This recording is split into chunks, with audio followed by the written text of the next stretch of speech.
Congresswoman from Jacksonville should know tomorrow whether she will face federal charges.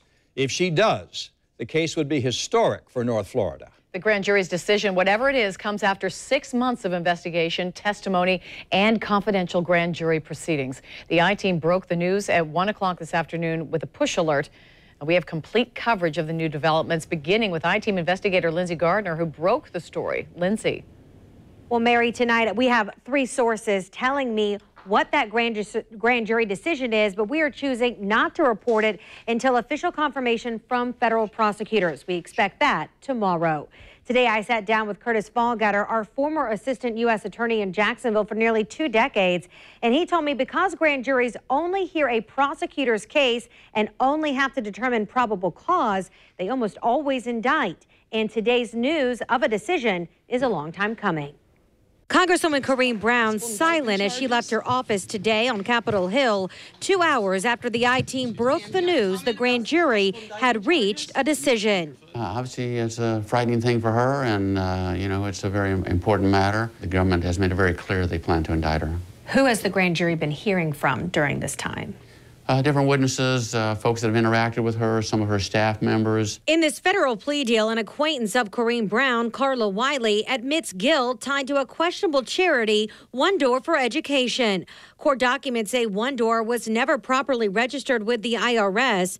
Court filings show Wiley deposited the $800,000 in donations into the group's bank account, only giving out one small scholarship. Instead, Wiley admitted she transferred thousands of dollars to herself, and other money was used to fund lavish parties, an NFL luxury box, and other extravagances in Washington. Court documents show the money was used to benefit Person A, a public official. The I-Team believes it's Corrine Brown. We've shown you this golf flyer from an event at TPC in 2013, hosted by Brown to benefit One Door. Fallgatter says, in his opinion, Brown could have a plausible defense. You're a busy congresswoman. You don't see their books. You don't see their records. You're collecting money for what you think is a worthwhile cause. What's wrong with that? How's that a crime? More problematic, he says, is a possible case involving her tax filings. He represents witnesses who have testified to that part of the investigation against Corrine Brown. The tax case, again, is going to depend on what people say about if they gave her money. Was it a loan? Was it a gift? Was it income? What is the message here for the community as well as politicians if we do see Congresswoman Corrine Brown indicted? Obviously, it depends on whether the indictment is accurate. If it's accurate, then politicians obviously need to comply with the law like all of us. If it's not accurate, then, a politician's going to be facing a very trying time to prove her innocence. Fallgatter told me in his 17 years as our assistant U.S. attorney, he personally had grand juries return an estimated 5,000 indictments and only ever failed to indict twice. My colleague Jim Piggott has covered the Congresswoman's reactions to this investigation from the very beginning. He joins us live tonight outside of the federal courthouse. And Jim, did you reach out to Corrine Brown today? Yeah, I've called her several times. I've called her office today. She's not answering, which is unusual because she usually will pick up her phone. Her staff not saying much at this point, only that the Congresswoman was in the office, and we did see that video of her leaving. But I want you to hear some of the times I've asked her throughout this past year about the incidents on here. Listen in her own words what she had to say about all of this. Corrine Brown has been consistent in the way she responds to questions about the federal investigation concerning her. This is from January, when the news first broke. Let me tell you what my attorneys told me. Sure. They would divorce me if I opened my mouth. And you know how much I like to talk. But, it's a legal issue, and my attorneys are dealing with it, and I have the best. So, who's your attorney? Bill Shepard. Bill Shepard. But the reason, all I'm asking, I know you can't but I'm just telling you what he told me, sure, and he told me to zip it, and it's hard for me to zip it, so I gotta go. As more details about the investigation became public, along with the fact that the House Ethics Commission was also looking into her actions, Brown had more to say, but again, nothing specific about the allegations and her ties with a questionable charity. Okay, now you do know I can't talk about it, but I can tell you that I am upset. Brown has had legal concerns in Tallahassee this year over the redrawing of her district and fought that in court and lost. She would talk about that, but remained silent on the other issues. I have not, and I have told you repeatedly, and I read, you said, I'm breaking my silence. I am not. My attorney told me, do not discuss anything, and I am not. The only thing I'm here today to talk to you about is, as we speak, the redistricting is in the United States Supreme Court. And I don't know what's going to happen, but I felt it was important to take it all the way to the United States Supreme Court, as I said I would. So Brown did initially appeal that decision, but then, as we told you, she dropped that last month. She's currently running for re-election in that redrawn district. We're live at the federal courthouse. Jim Pickett, Channel 4, the local station. There we go. Jim, we both have covered Congresswoman Brown for many years. From the recent interviews and conversations you've had with her, what is your sense of how she's handling all this? Well, she's sticking very close to the chest on this. You know, as she had said, she's normally very vocal, will talk about anything and keep on talking about it. But in this case, she has followed her attorney's advice. She will not discuss this at all. She gets very angry, says a lot of people are talking about it. She wants to talk about it, but she hasn't. Jim Pickett reporting live from downtown. Thanks, Jim.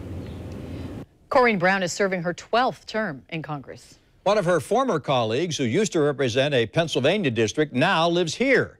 Today, he talked about Brown with Kent Justice. Kent? Tom and Mary, Corrine Brown, she's been in Congress since 1993, so she has many former colleagues on Capitol Hill. Florida Blue Executive Jason Altmaier served alongside Brown from 2007 to 2013. He and I spoke about the federal investigation and the charges expected possibly coming against her tomorrow. Congressman Altmaier says don't expect Brown to back down. But I do know that she's going to come out and tell her side of the story. She's going to let her constituents know what her version of the truth is on this, and we'll just see how the court case plays out. But in the meantime, if she decides to continue with her campaign, she's going to still have to answer questions every day about this. Congressman Altmaier says obviously there's never a good time for something like federal charges. But this summer's election in Brown's reshaped district was already going to be a battle against former state Senator Al Lawson. Mary, Tom. Thank you, Kent. Now, joining us from our newsroom to offer more perspective on this is Channel 4's political analyst, Jennifer Carroll. Jennifer, if she is indicted, Congresswoman Brown would not be the first member of Congress in such a legal predicament while running for re-election, which she is expected to do. And you would expect her, wouldn't you, to keep running in that new district of hers? Well, that's very true. In 2014, there were 4 members, one in the Congress and others assembly persons in New York that were indicted. They ran and they were all re-elected to their district. So just because you're indicted does not mean that you should not run or with an expectation that you may not get re-elected. Also, too, committing a crime or being convicted of a crime does not preclude you from serving in the Congress. It's the House or the Senate would make that determination to expel a member of Congress. So Congresswoman Brown could be under this indictment, go through her trial, come out, conviction or not, and still serve in the Congress if the voters elected her to be reelected to office. Jennifer Brown's been saying for months that the redrawing of her district, coupled with this federal investigation, are really some kind of conspiratorial effort to get her out of office. What do you make of that charge? Well, that's going to be at least an argument, and she has her right to have that opinion. But certainly under this circumstances is something that details that pertains to her and an organization she was involved with, not the redistricting. Her current district, where she now represents, people know her very well. But in this new district that goes from east to west, there are many people who don't know her. How would she explain to them why she is running for re-election and why they should support her despite any legal cloud hanging over her head? Now, that is the most difficult part for the Congresswoman, because now you're trying to approach new voters to get their voter confidence to vote you in office. She's going to go on her record as she delivers to Jacksonville and her district in the past. Now, these new voters are going to have to trust her that she is innocent, because I'm quite sure if she goes before the judge, she will say she's not guilty. And they will just have to go with her word that she's going to be exonerated from all these charges and will continue to do the work that she's done for her district district throughout. Now her opponents are going to have something very strong against her to use that. They cannot chance having a person that's going to be going before trial and wasting their vote to vote for the congresswoman. So it's going to be a very battled primary election that she's going to be going through. Well, stay tuned. That's for certain. Jennifer, Carroll, thanks for your perspective.